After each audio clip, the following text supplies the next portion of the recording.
Mets head trainer Ray Ramirez helps Michael Conforto to the dugout after the outfielder tore his left shoulder after a swing.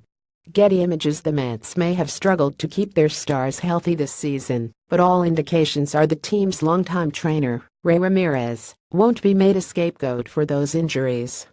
Multiple team sources have said in recent days that Ramirez is safe for 2018, even after a season in which Noah Syndergaard, Yoenis Cespedes, Jeurys Familia and Matt Harvey, among others, had extended stays on the disabled list.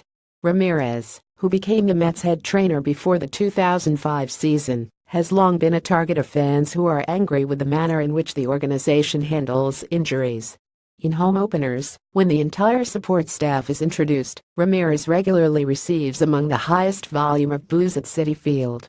But Ramirez remains well respected by the team's top officials, who deem the criticism unwarranted.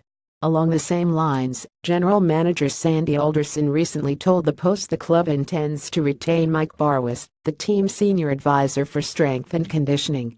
Barwis has a close working relationship with Cespedes and is deemed important in trying to keep the star outfielder on the field in 2018. Cespedes, who was shut down in August, had 2 stints on the disabled list this season with hamstring injuries and played only 81 games after signing a 4-year contract worth $110 million last November.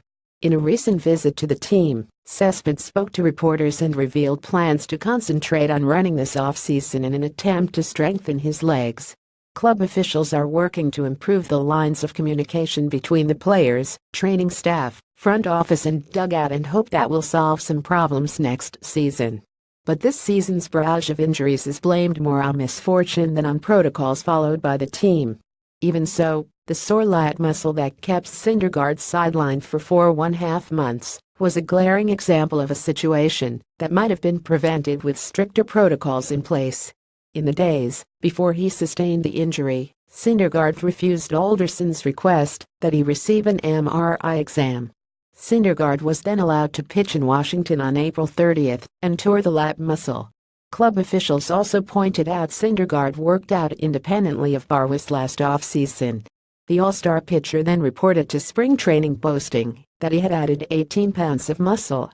Ramirez and Barwis, along with Alderson, who is expected to receive a new contract next week, will be spared the blame, but manager Terry Collins and pitching coach Dan Worthen are unlikely to receive the same consideration.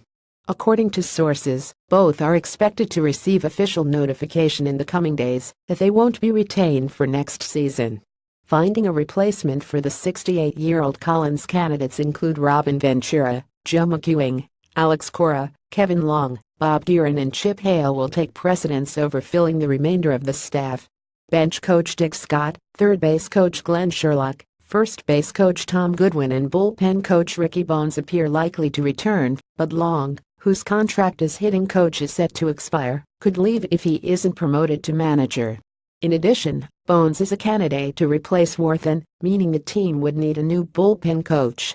Assistant hitting coach Pat Roessler could move into Long's spot if Long is hired as manager or departs the organization.